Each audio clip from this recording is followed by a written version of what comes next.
All right, my name is Bob Thomas. I'm the president of the Linglestown Area Civic Association, and I'd like to welcome you to our third Meet the Candidates Night.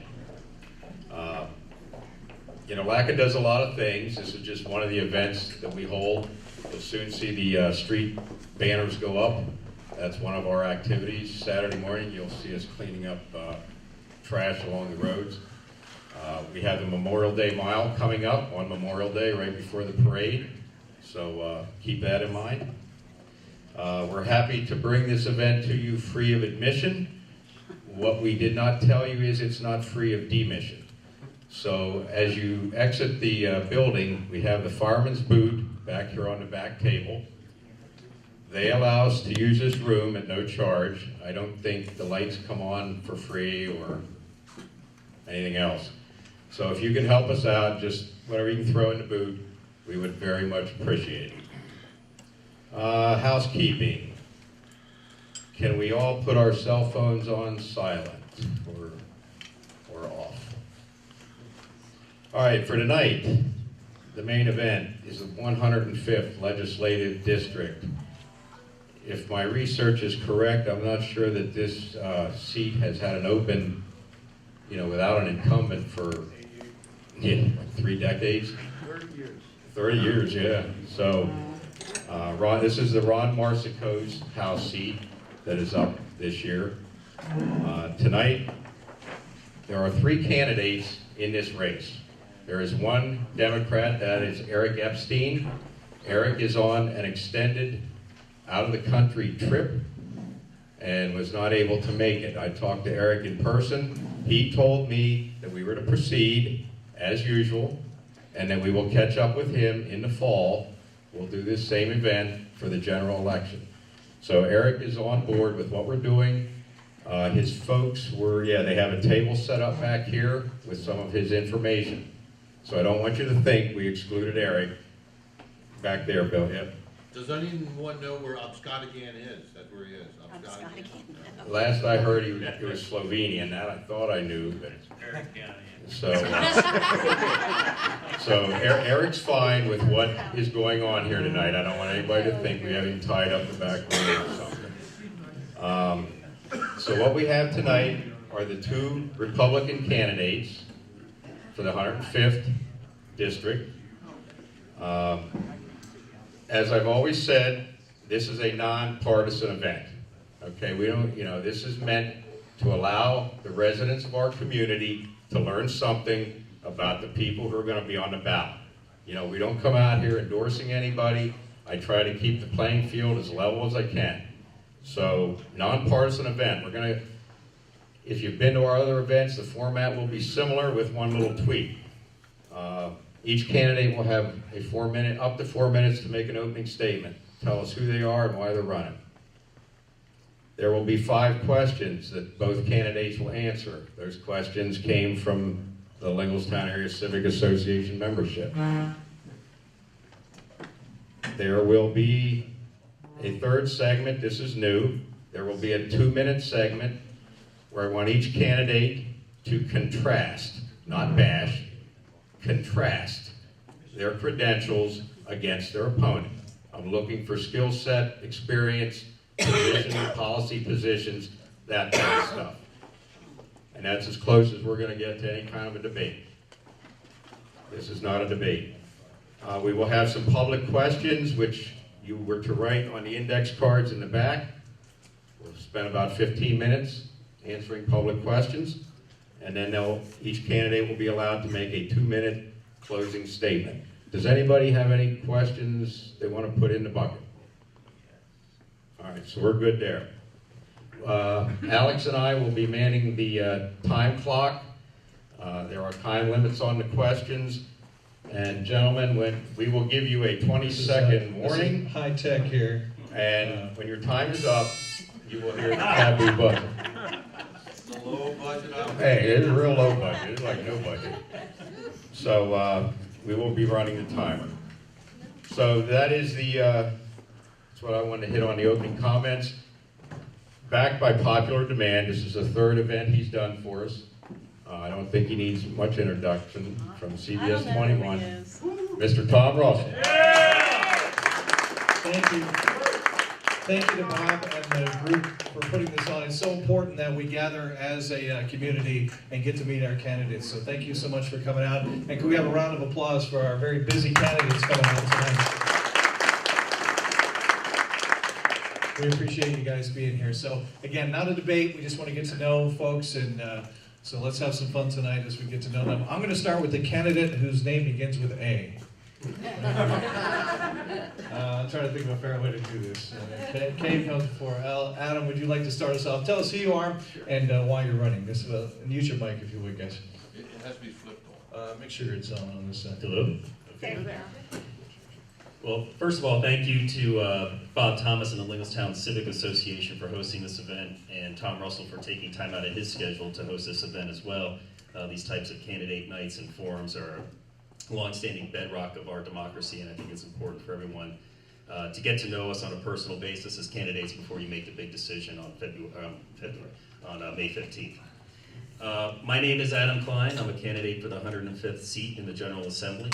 The seat held by Ron Marsico ably for 30 years, and whose shoes are going to be very big to fill to whomever gets the privilege of following him in the Capitol. I live in West Hanover Township with my wife Dale and my 2 sons.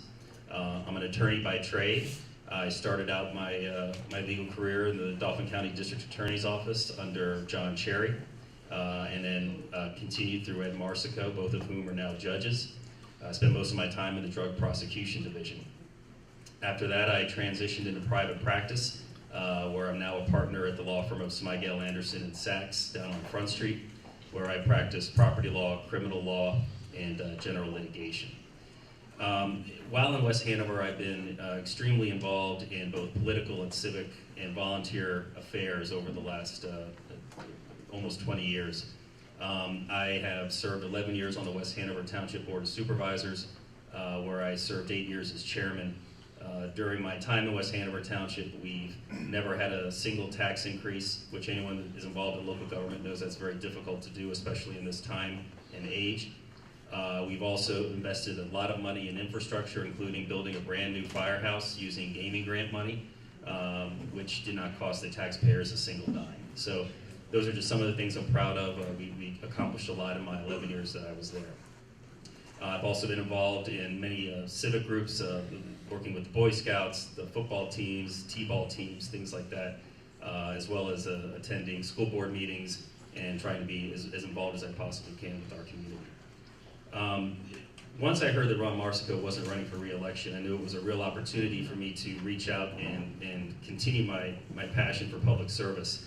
Something that I've been involved in through politics since I was at least 8 years old, helping run campaigns in Dauphin County. I know Ron Marsico's shoes are going to be, like I said, big to fill, but I feel that I have the tools necessary to continue his legacy of service. When I go door to door, and it's something I've been doing now for 6 weeks straight, 7 weeks straight, almost every night, I often hear from constituents what they think my 3 big issues are, or what I think the big issues are facing the Commonwealth, and certainly there are many. And I know as we receive the questions ahead of time, one of the first questions is going to be, what do you think the big issues are facing the Commonwealth? So I'll get into that into detail at that time, but I do think the big issues facing us right now are the budget, the opioid crisis, and infrastructure. Those are 3 big issues, along with jobs, taxes, and that includes property tax elimination, property tax reform, but elimination, as well as making sure our youth stay here in the 105th District and in Pennsylvania in general, and continue to make this a wonderful place to raise a family, earn a living, and retire. So those are the things that I think are most important to the Commonwealth, and the 105th in particular. And those are the reasons I decided that I thought I would run. And hopefully after the course of this debate, we'll have a spirited, it's not a debate, I'm sorry, it's a candidates forum. We'll have a spirited conversation about the issues, and hopefully you can get to know me, and I can earn your support on the May 15th primary. So thank you very much. Please welcome Andrew Lewis.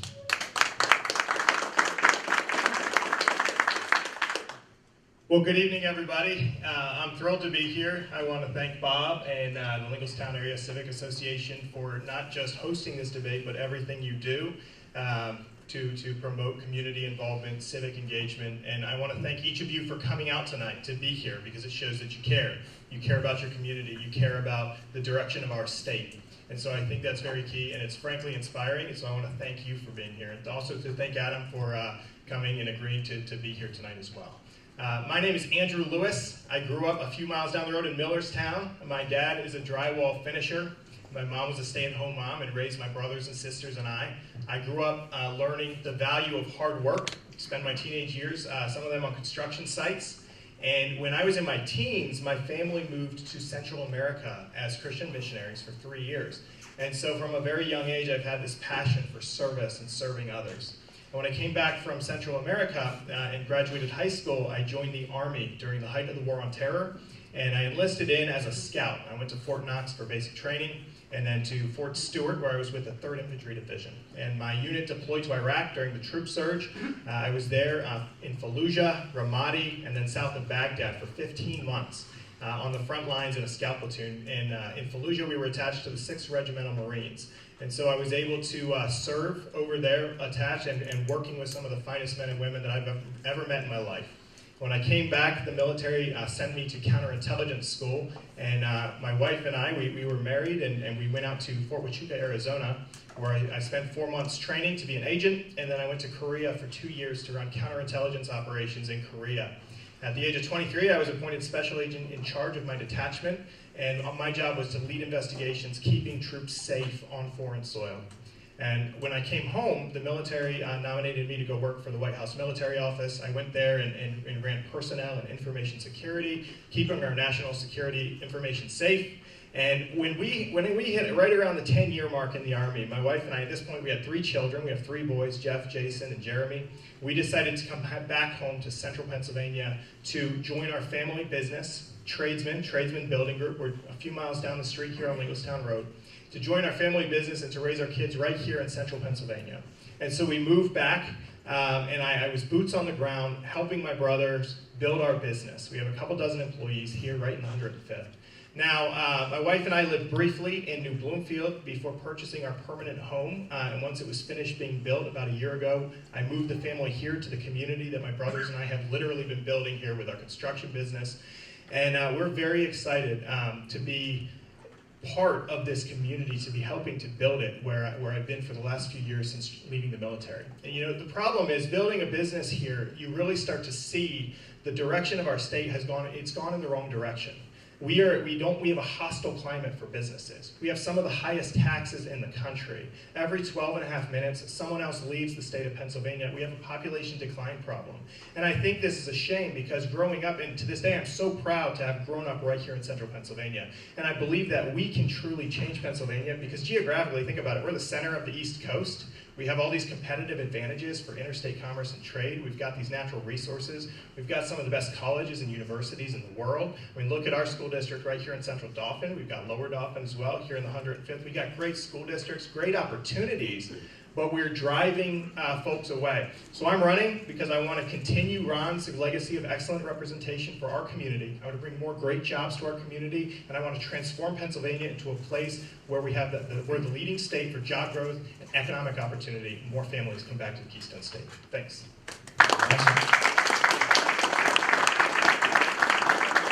All right, off to a great start, gentlemen. We're going to give you some more specific questions. This time you'll have 2 minutes to answer them. And this time we'll start with Andrew. What will be your legislative priorities in representing the 105th District? Why do you see them as priorities, and how do you propose to address them? My top 3 priorities as our next representative, if I'm granted the privilege of representing our community. Number 1, to end government corruption and increase government transparency. Pennsylvania ranks number 2 of the most corrupt governments across the United States. The only state that outranks us is Illinois. And so I want to increase transparency, and I'm going to be introducing legislation to create an independent citizens commission to set legislators' pay and benefits. Because I think it's insane that we have legislators, politicians who have failed to do their jobs, yet they get to set their own pay and benefits. If the employees across the 105th don't get to set their own pay, well, why should politicians? And so I think that's number one. We just need to increase transparency. We need to end corruption. I also support term limits. I think that we should have a rotation of citizens in and out of government. I'll tell you what, we've been incredibly blessed here in the 105th with Ron Marsico. They don't all come like Ron, folks. They do not all come like Ron. And across the state of Pennsylvania, there are professional career politicians who have been running our state into the ground, and we need to change that. Okay, number two, I believe we need to open our state up for business. Pennsylvania has the potential to be one of the top 5 state economies in the country, but we rank 47th in job growth. We rank 48th in population growth. Like I said, we've got this population decline. We should be bringing families and people back into the Keystone State. We have the highest corporate tax rate. We have some of the highest property taxes. I think it's because of our high spending. We need to cut spending, cut costs, so that we can in turn cut taxes. Okay, and bring more businesses to the Commonwealth. And number three, I want to see our educational opportunities expanded for kids across the Commonwealth. I want to see great school systems like here, the ones that we have here in the 105th, rewarded. And I want to see kids in other parts of the state trapped in failing schools have opportunity to pursue their American dream. Pennsylvania should be the #1 place for people to come pursue their American dream. Thank you, Andrew. Adam, we will propose the same to you, my friend. What will be your legislative priorities representing the 105th? Why do you see them as priorities, and how do you propose to address them? Thanks, Tom. Yeah, the way I see it, there are 3 main issues facing the Commonwealth right now. And the first is the budget. The budget is something that affects everyone across the Commonwealth, no matter what district you live in. And it's something that has really become a problem. It's become a black hole here in the Commonwealth of Pennsylvania. The budget is due on June 30th of every year.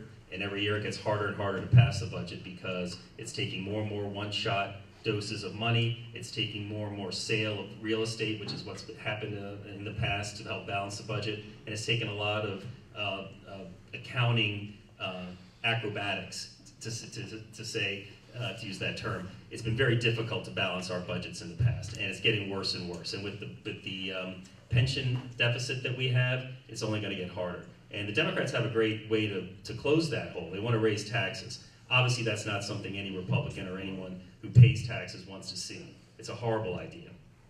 So we need to go in there, we need to have an accounting of what is wrong with our budget, why we are so in the red, and what we can do to bring in more revenue to close that hole, short of raising taxes on our hardworking citizens.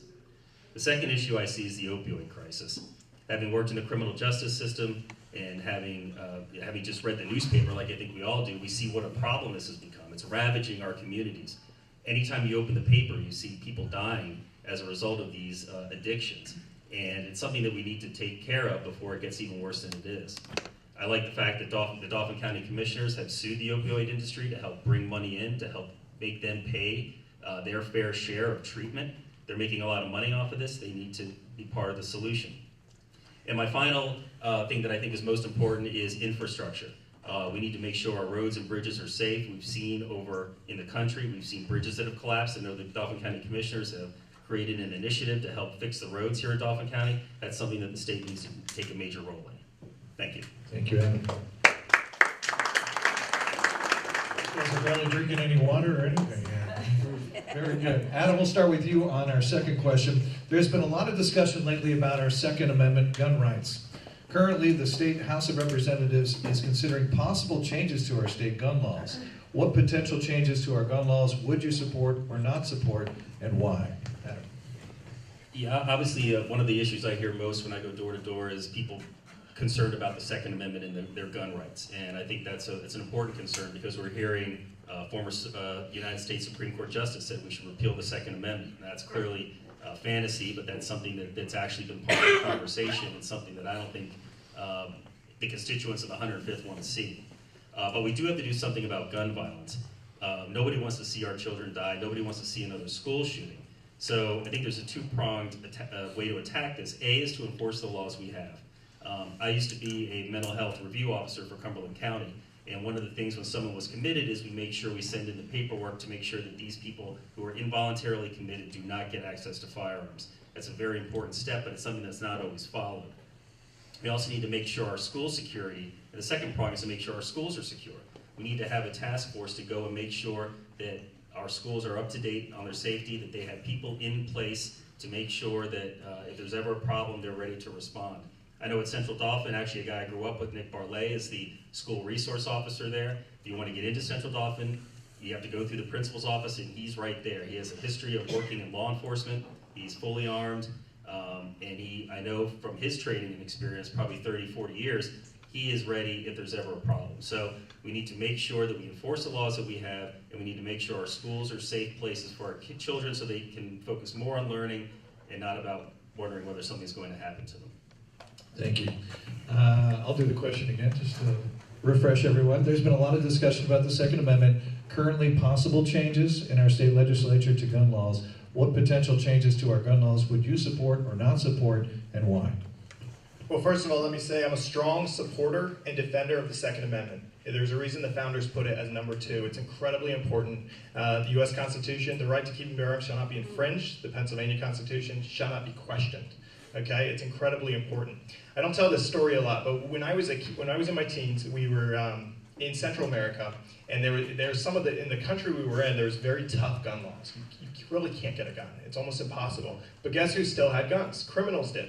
And our family had an armed robbery situation where an armed robber busted into our home and was able to kind of like terrorize the family for a few hours. And our family did not have any means to defend ourselves, but the criminal still had a gun.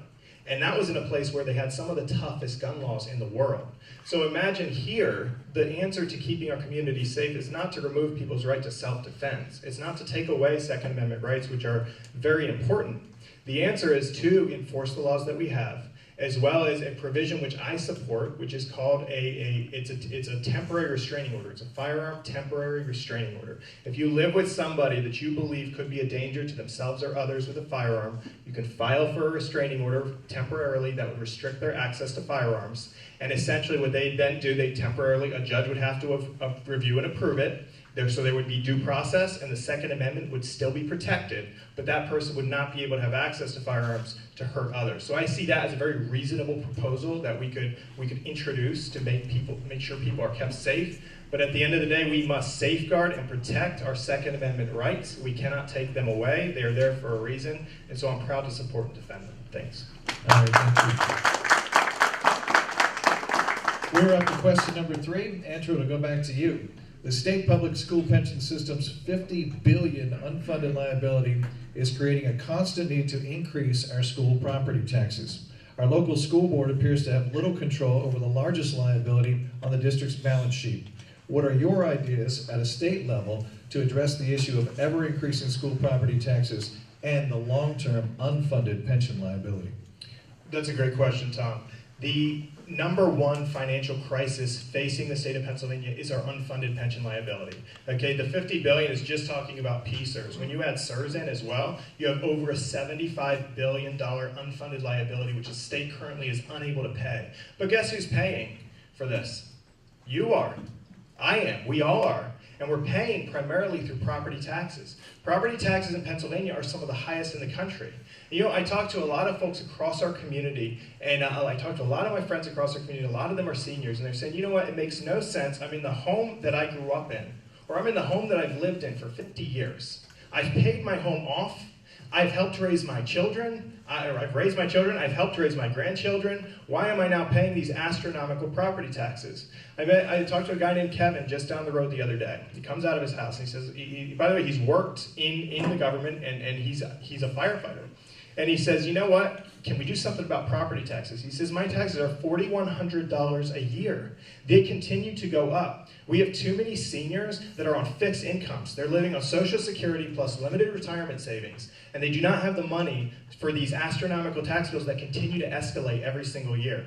And so that's a whole other issue, which is property taxes, but it really is something that bothers me because it's unfair to the people who have already paid their dues to society to continue to foot the bill primarily with their property taxes. We have to do something about that, but let's talk about the cost driver, which you brought up, which is pensions. So here's a couple things we need to do. One, we freeze the pension system. We start to move employees into a 401k. If someone has earned a retirement benefit, you cannot take it away from them. There is a constitutional guarantee, okay? If you've earned a retirement benefit, cannot be taken away from you.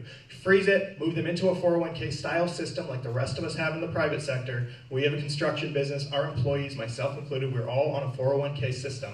If it's good enough for the citizens of the 105th, it is good enough for people that are employed by the public. Okay, so move us all into a 401k. All right, thank you, Andrew. You sure? Okay. All right. Thank you. Yeah, one of the biggest issues, that's why I said my number one issue is the budget, because that encompasses all of this. The number one issue is, when it comes to the budget, is the pension crisis. And it is a crisis, folks. We are in big, big trouble. And it's not just the state. Municipalities are dealing with this as well. There are some municipalities where 60% of their budget goes towards pensions. That's a real problem. Now, people that have earned their, as Andrew said, and he's right, and I agree with that, people that have earned their pensions, there's a constitutional amendment that says you cannot change that, and we have to, stick with our commitments. However, for people coming in, we have to bring them into a 401k style pension. The defined benefits are a thing of the past. The private sector has gotten rid of those years ago. It's just not sustainable. We have a population that's living longer. That when they retire, sometimes retirees are actually living longer than the years that they've worked. It makes it very difficult to sustain something like that. So the first thing we need to do is stop the bleeding. I mean, we didn't get into this hole overnight. We're not going to get ourselves out of it. There's no magic wand that you're going to be able to wave, but you have to be able to stop it. Governor Wolf, his solution was to give state employees a choice between the two different plans. Well, if you're that good, if you're going to take a 401k style plan over a defined benefit plan, you should be out there in the finance world, because you learn how to beat the stock market. Everyone's going to take defined benefits. That's not a realistic solution. So we need to be serious about it. We need to stop the bleeding. And then after that, we need to really start looking at where we can cut costs, what we can do to increase revenue short of taxes. And it goes into the budget again, where we're talking about bringing jobs to Pennsylvania, making this a desirable place for people to live. We're losing population. We've lost one congressional seat every census since World War I. We need to reverse that, bring people back in, and make them part of the solution. Thank you. All right, thank you, gentlemen. All right, question number 4. We go back to Adam on this one. Do you support the legalization of marijuana for recreational use in Pennsylvania, and explain why or why not? I do not support it for recreational purposes. I certainly support it for medicinal purposes. And I think and we got to thank Senator Fulmer for that. He's one of the early advocates when legalization of marijuana for medical purposes was not that popular. And he, almost by force of will, by raising the issue, managed to turn that around and make it something that everybody could really agree with. I think we have our plate full right now with just making sure legalization for medical use is done properly. The state just finished a long and really comprehensive system of getting licenses out, and hopefully in the next year or two, these places that are going to produce the marijuana are going to be up and running, and it's going to take a lot of time and a lot of effort to make sure this is all done correctly. So I don't think legalization of recreational marijuana is a good idea now, but it's not a bad idea to keep an eye on the states that have legalized it. Colorado and some other states have legalized it. Keep an eye on them, see how it's working for them, whether it's positive or negative, whether it's increasing revenue or not. But for now, I don't think it's a good fit for Pennsylvania. But obviously, for medical purposes, I think it's a wonderful thing. All right, thank you, Adam. Andrew, over to you. The legalization of recreational marijuana, why or why not? I do not support the legalization of recreational marijuana in the state of Pennsylvania for one simple reason. My wife and I have 3 boys, Jeff, Jason, and Jeremy. And I do not want to raise my children in a state and in a community where it's legal to do drugs. So I do not support it. Now, for medicinal purposes, it makes sense. There are certain epileptic cases and people with chronic illnesses who otherwise could get no help. And medicinal marijuana, which is in a tincture medicinal form, it's not being smoked, it's in a medicinal form, that is appropriate to be able to deal with those chronic illnesses. You have some veterans that suffer from PTSD, and there are certain solutions through medicinal marijuana that enable them to have a cure. But no, I do not support the legalization of marijuana in the state of Pennsylvania. It's a bad idea. It should not be legal to do drugs. All right, thank you, Jim. All right, we're up to question number 5, and Andrew, this goes back to you. What is your position on proposals to reduce the size of the state legislature? I support it, and the reason is Pennsylvania has, it's either the largest or the second largest, California may beat us out, largest full-time legislature, okay? And we have one of the highest paid legislatures in the country. I believe that we have lost the concept of public service as a service, We have lost the concept that we are a government of, for, and by the people. We have lost the concept that government works for us, not the other way around. It's one of the reasons I'm running, because I want to embody that concept and truly bring all of our voices to the Capitol. And so I do support reducing the size of the legislature. What I want to also make sure we do is make sure that those offices then are staffed so that when people from the community have problems, because your districts are going to be far larger population-wise. So when they have problems, when they think there's things that they need the representative to help them with, there are staff there who can assist and help them. The elected member, I think it makes sense to have you represent more folks and have a consolidated and a reduced size legislature, but I just want to make sure there's staff in place so that people's needs can still be met. Because at the end of the day, your representative is your voice in the Capitol. You need to be able to access that office, you need to be able to access that representative, and you need to be able to have your voice be heard. So I support reducing it for the sake of returning this concept that we're a government of, for, and by the people, restoring that concept. But in addition, we need to make sure the offices are staffed so that our voices can still be heard. All right, thank you. And Adam, we'll send it over to you. Would you vote yourself out of a job? I don't know if I do that, but I will say this. All of us, the taxpayers in Pennsylvania, are currently paying for 253 members of the General Assembly. That's 203 members of the House of Representatives and 50 state senators, 253. That makes us the largest, full-time, highest-paid state legislature in the country. And folks, that's a problem. We need, and I've said this for a long time, we need to reduce the size of our legislature. It is far too large, far too expensive, and with the red tape and with the fact that our budget is in the red, it's something we need to reduce. As some people may know, you can get fully vested in your pension as a state representative or a senator after 10 years, and you get full lifetime benefits, full-time care, your spouse, your children, plus a full defined pension. That is unbelievable. How many jobs out there do you get those kind of benefits after a mere 10 years of service? And most of it, and there is some, Andrew's talking about corruption, there is some legislation going through now to strip pensions of people who have been convicted of certain crimes, but for most of these folks who get convicted, they get to keep their pensions. So this is a real problem. I think we need to reduce the number of state representatives and state senators we have. I know there is legislation going through. It'll obviously take a constitutional amendment to do that, which will mean we'll need to go out there and make sure we educate the voters on that. But I am a proponent of the reduction of the State House and the State Senate. All right, thank you, gentlemen. Those are your 5 questions. As we listen to you, you guys are fairly similar on a lot of these answers. So what we'd like to do in our next segment here is give you 2 minutes, and we'd like to provide a quick contrast between yourself and your opponent, focusing on key differences that might be helpful to the voters of the 105th. And Adam, you can start, please. Well, as you can tell, Andrew and I do have a lot, I guess this is common in most primaries, Andrew and I do have a lot of similar ideas on many of the issues. I do think there are some differences. I think the first is I do have a background in municipal government, which is important. I have held elected office before for 11 years. I do know people involved in county government and state government, which I think will be important as a member of the General Assembly. The fact that I've had to deal with a real life budget in West Hanover Township and had to make tough calls about what projects to fund, what projects not to fund. That's the kind of experience that you have to earn over the years and not just learn.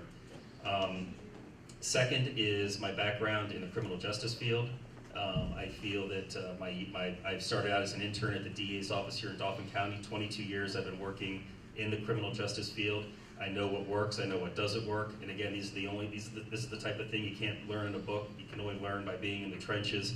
I was both a prosecutor and now a defense attorney. I know what works and what doesn't work, and I think that will benefit me. That's a skill set that I'll be able to use if I'm fortunate enough to become a member of the General Assembly.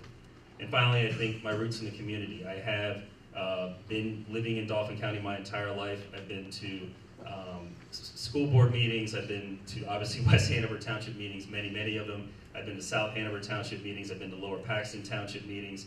I know what the public needs in this area. I know what this district's problems are. I know what their hopes and dreams are. And again, that's something you can only earn after living here and really intermingling with people and knowing what their hopes and frustrations are. So I think those are the 3 things that differentiate us a little bit. Thank you. Thank you. say to you, can you give us some differences and contrasts for us? Sure thing. So I come from a private sector background. I come from a business background. My family is a construction family. I've lived what I like to call in the real world.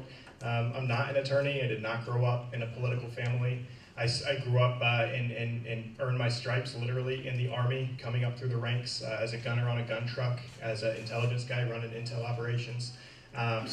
Proved my passion for service overseas in our armed forces. And I'm very dedicated to our community, keeping us safe. It's why I continue to serve in the National Guard. I'm an active member of our local Rotary. I'm an active member of the Harrisburg Regional Chamber. Even while I was stationed in Washington, D.C., I would drive the 2.5 hours up to Harrisburg for our meetings because that's how vested I am in our community.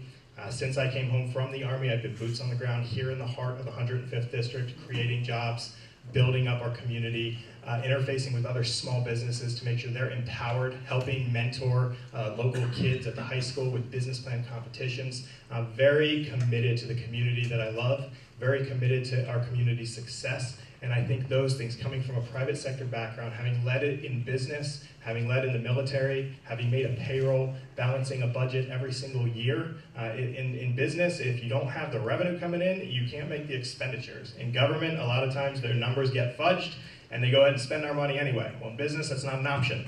And so I bring that fresh perspective and that private sector perspective to the State House, and I think it's going to be invaluable to make sure we're connected to the community and can bring our voices to Harrisburg. Thank you. All right. All right, thank you.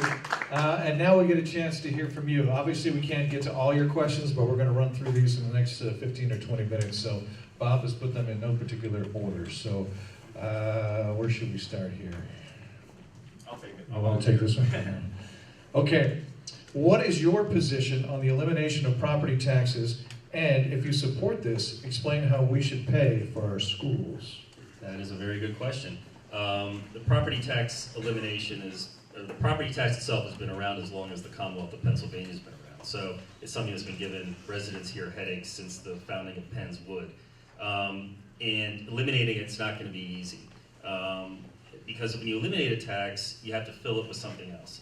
And right now, I know there's Senate Bill 76, Senate and House Bill 76, which is a property bill, a partial property tax elimination bill, which would eliminate the school tax and replace it with an increase in the personal income tax, as well as an increase in the sales tax and expansion of the sales tax.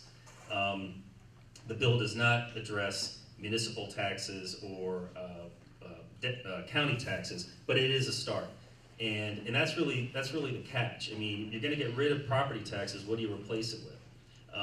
And while I'm in for property tax elimination, it's the only tax that can result in you being thrown out of your home. It's going to take a lot of work to come up with a system that's going to bring that money in to make sure our schools are properly funded and make sure the money's equitably distributed. So I am for it 100%. I think the only way you'd be able to really do it is sort of what House Bill 76 says, an increase in the personal income tax as well as an increase in the sales tax. But there's a lot of work that's going to need to be done to take care of something that's been around for 300 some years. But Thank you. Do you want to keep this to a minute or two on the response? We didn't really say. Maybe 2. Okay, we'll try to keep it to 2. Andrew, your position on the elimination of property taxes, and how would you pay for it if you did? I strongly support eliminating property taxes, and it is on a principle. You should not be taxed simply for owning property. That's patently unjust. I talk to too many seniors across our community who are tired of footing the bill for a lot of expenditures when they are on a fixed income, and yet the property taxes are going up every single year. It's unsustainable. And I believe strongly that we can't, first of all, I talk about seniors a lot. We can't leave our seniors behind because our community has been growing. We're a thriving metropolis here in the 105th. We can't leave our seniors behind. They've seen the rapid transformation in the past 30, 40, even the last decade in this community. We've gone from a lot of farmlands to now we're a bustling metropolis. We have, even the road systems aren't keeping up with all the traffic. They're in the homes that they've lived in for 50 years, and they're footing the bill for these astronomical property taxes. It's unjust. So I believe property taxes have to end. I would support a provision like Senate Bill 76 as long as there's local control. local control over those funds. I don't want to see the state have a blank check that our community is footing the bill for, and then they're sending that money to Philadelphia, or they're sending that money to Pittsburgh. I want to see us have local control over those funds and not send those funds elsewhere. Okay, I could also agree with replacing the property tax with a measure that says we have a local services and education tax, and it's tied to income versus property ownership, so that everybody kind of shares in that burden without raising the tax burden. It doesn't raise the tax burden, but that would be a replacement to property taxes. It's locally set, locally administered. But I would say this, politicians have been talking about ending property taxes for 10 years, and the seniors that I talk to, and everybody that I talk to who owns property in our district, they're getting ticked off because it's not getting done. So I have two provisions while we try to address this problem. One is a rebate program, so even though the value of your home goes up, your property taxes do not. Number two, end the government's ability to evict people from the home they rightfully own just because they're unable to pay taxes. All right. I was hoping we could hear the taboo song. We almost got there, didn't we? Really close. All right, so we finally get to the juicy question. You ready? We start with you, Andrew. What makes you confident you can beat Eric Epstein in the fall election? Poor Eric, he's not here to defend himself. I guess that's just too bad. Eric will be tough to beat. Look, he's well known in the community. He's out there, and we all know who Eric is. And I don't want to diminish the things he's done for our community. So I'm not going to speak ill of Eric. But what I will say is, sometimes you can judge a candidate's ability to run an effective race by their ground game, by the volunteers they have around them, by the grassroots organization. Eric turned in like 480 petition signatures. Our team turned in well over 1,000 from an overwhelming outpouring of grassroots support across our community. And so I think that's just one indication of how our team would far outpace Eric's and just getting our message to the voters. Number two, I'm not exactly sure what Eric does for a living, but I have a background that actually can resonate with a lot of people in the community. I run a construction company, I have a military background. I think that resonates. And I think my message of bringing our voice to the Capitol and returning the concept of service to public service and transforming our state into a leader economically and for job growth, that's going to resonate with our district. I know our community. That's what they're going to want from their next representative. And I think he's totally beatable. All right, thank you. Adam, what makes you confident you can beat Eric in the fall? Sure. I mean, I think everyone here has heard of Eric Epstein, and that shows that this is a guy that knows his way around a microphone and a television camera. He's certainly gotten his face out there over the years. He's done a lot of what I guess he considers advocacy, some of which I agree with, some of which I don't. But he certainly is someone most people know. And part of being elected is having good name recognition, and he's out there. So I'm certainly, no one in my campaign is taking that for granted, should we be in the fall election with him. But I do think our campaign is well run. We have great volunteers. The majority of the Dauphin County Republican Committee in the 105th has been supporting me. We have people ready to man the polls, work the polls. I have great support within the community, and there's no better way to get your name out there than to go door to door, get your volunteers out there going door to door, have neighbors talk to neighbors. In legislative districts as small as the ones we have in Pennsylvania, there's nothing better than what they call retail politics. Getting out, going to events like this, going to the pancake breakfast. And I think we've shown in the short amount of time we've had to get our campaign together due to Ron Marsico's announcement fairly late in the season, that we've been able to mobilize an incredible campaign, get incredible support from across the spectrum. And I think we'll be able to roll that into the fall. It'll be a fight either way. We all know that this isn't going to be the greatest year for Republicans. But it's at the end of the day, all politics is local. It all comes down to personalities at the local level. And I think our campaign will have a great opportunity this fall. Thank you. All right, thank you. Our next two questions are candidate specific. So Adam, we start with you. Mr. Klein, as it says here. Do you believe that being a lawyer gives you a unique understanding on how to be an effective state representative? Well, I don't know that it gives me a unique perspective. Certainly you need all types to be in the General Assembly, and certainly I think being a lawyer is something that I think will help me. Being a lawyer has given me a certain tool set that I think will be helpful in Harrisburg. As I said, I have a very diverse background in my profession. I practiced criminal law, as I've said before, for 22 years. I've done civil law. I know how the laws that are passed affect people in real life. Sometimes laws are passed with the best of intentions, but then when you're in a courtroom and you see how maybe these laws are affecting people, it's not always the best. So I think being a lawyer, I've seen how legislation's drafted. I know how the criminal justice system operates, what works and what doesn't. I don't know if it'll make me a more effective legislator, but it certainly gives me a tool set to allow me to go in there and see a problem and solve it. So that's what we do as lawyers. We find problems, we solve it, and I think that will benefit me. Thank you. Spoken like a true lawyer. Andrew, this is specific for you. When you speak of issues, they are more state or federal. What specifically will you do for the 105th? Absolutely. So a key problem in the 105th is that our infrastructure is not keeping up with the fast pace of our growth, okay? So we have a business right here in the 105th. We're creating jobs here. We've got a lot of growth, a lot of construction in the 105th. We have developments going in almost everywhere you go, but our infrastructure is not keeping up with it. You go up Colonial Road to Jonestown, you're gonna wait 15 minutes in traffic these days, and that's 15 less minutes that folks have to spend with their families. You go up over here on 39, and I'm on it every day going to my office. A study has shown actually you could put a third lane there. It's a state road, so you could actually have PennDOT get their act together and do something for our community to invest in our infrastructure and keep up with the rapid pace of growth.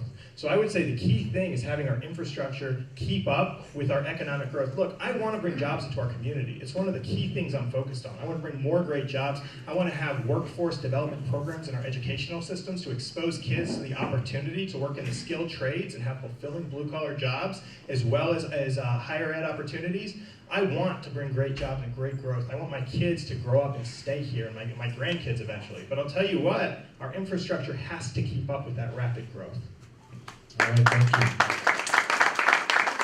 All right, a general question for you both now, and we'll start back with you, Andrew. What does the First Amendment mean to you? The First Amendment, as we all know, freedom of speech, freedom to express your faith.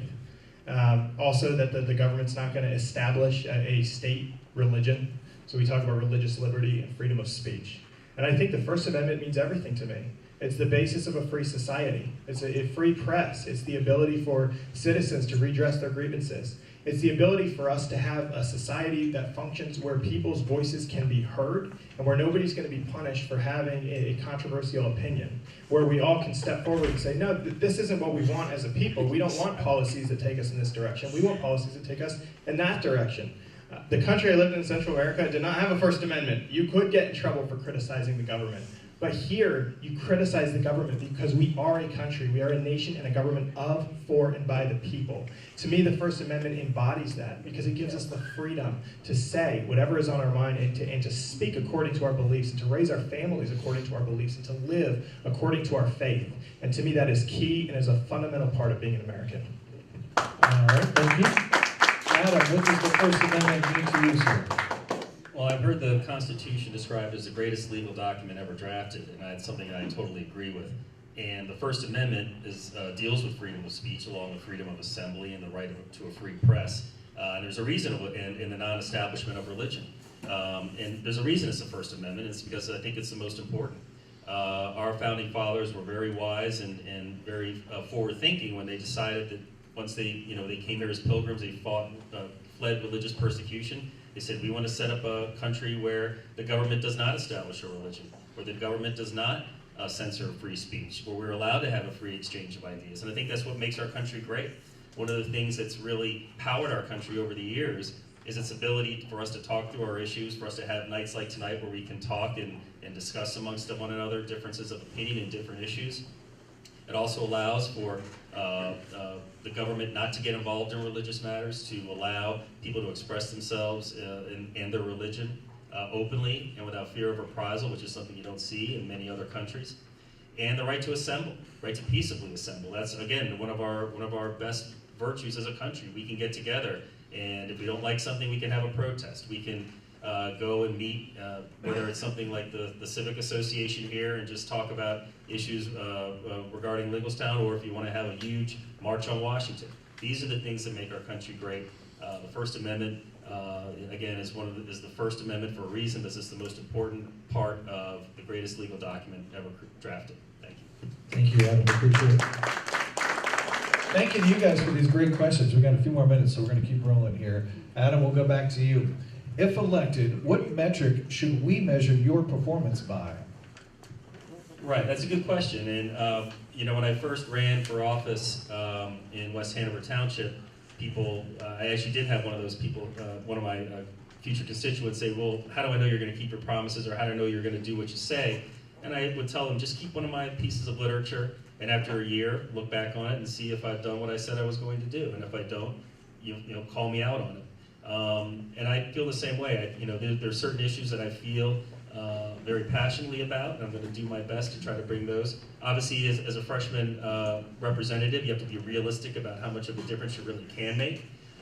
We have a very large General Assembly, and it's based on seniority. So, but you can make your voice heard, and you can make your presence felt. I know one of my friends from across the river, Greg Rothman, just finished up being a freshman state representative. He was very aggressive.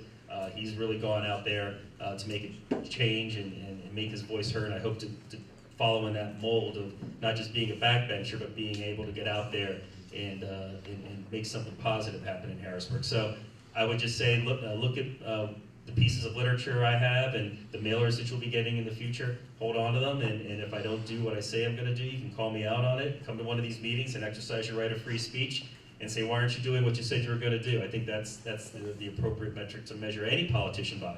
Are they going to follow through with what they said they're going to do? Thank you, Adam. Andrew, back to you.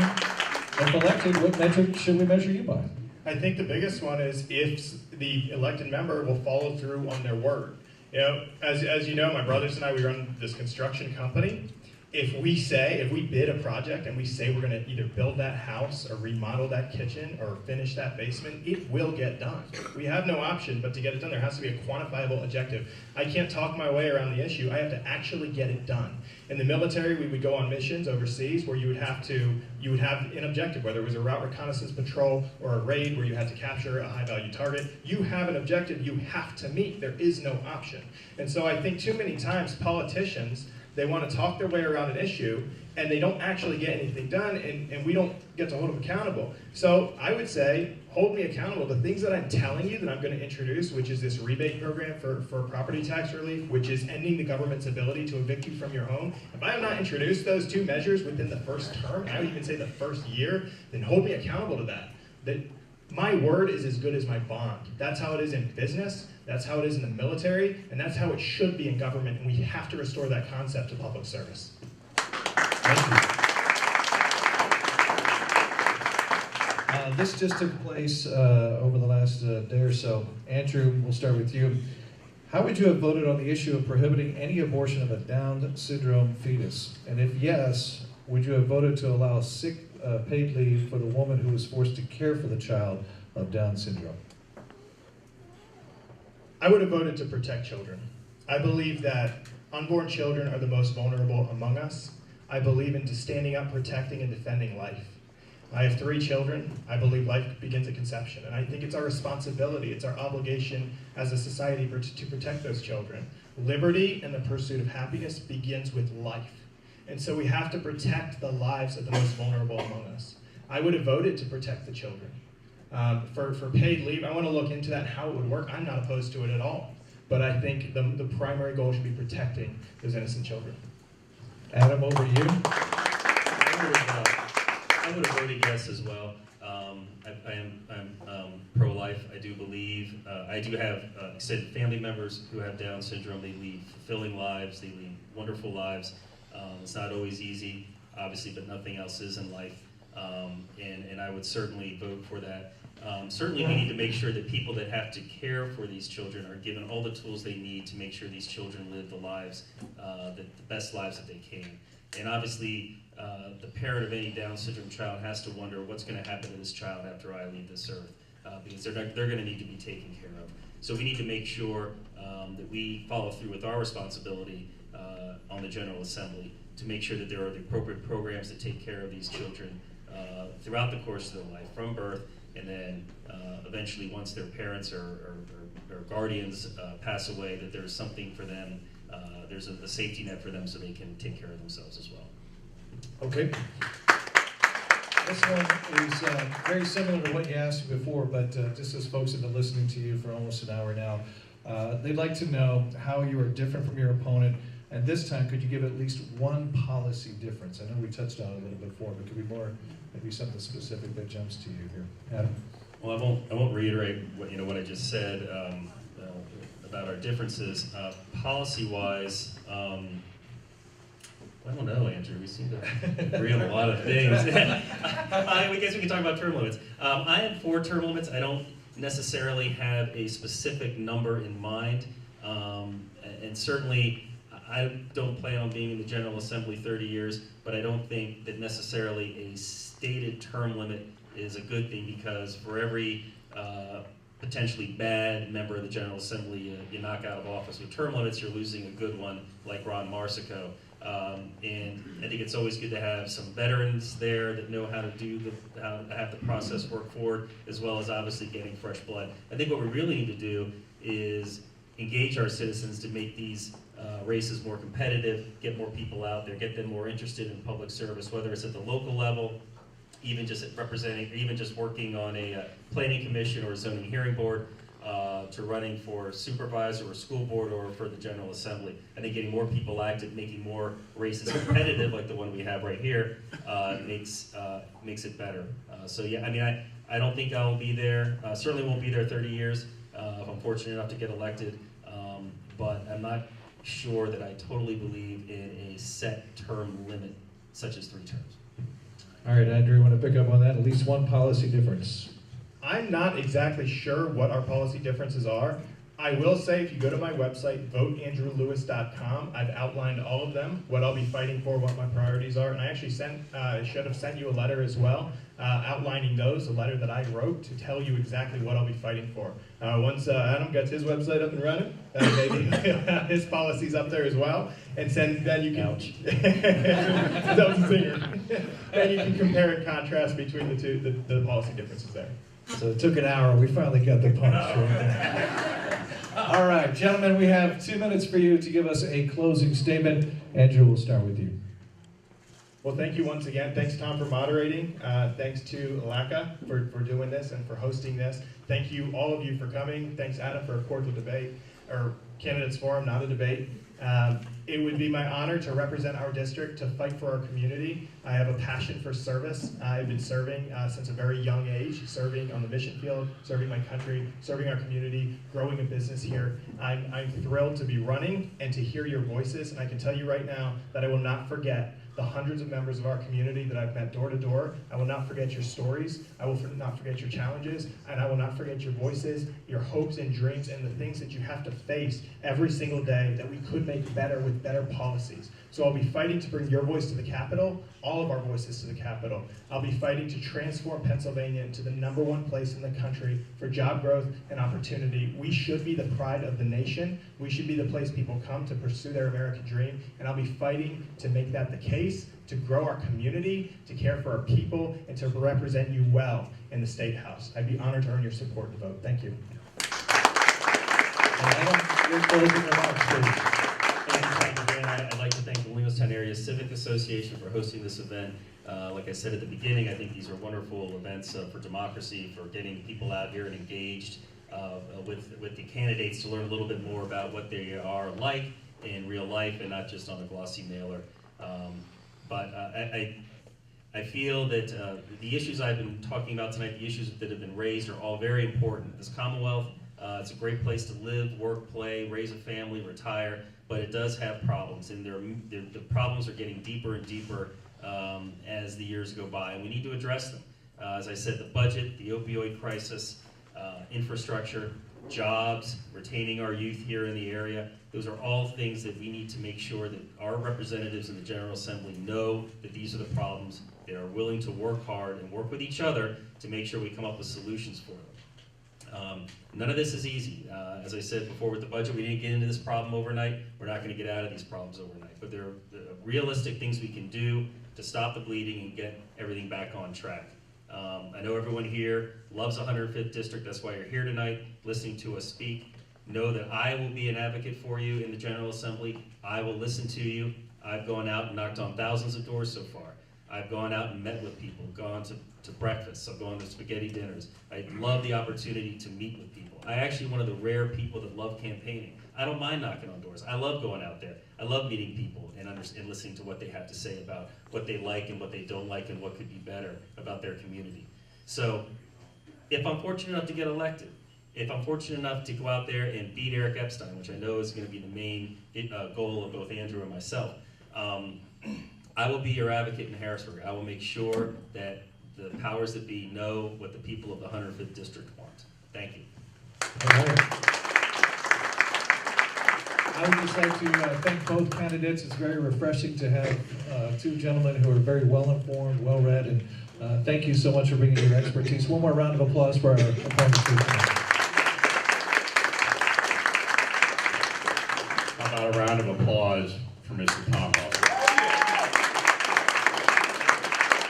Let me see a show of hands here. How many of you still have to go to work tonight? So, you know, we try to keep this event to an hour.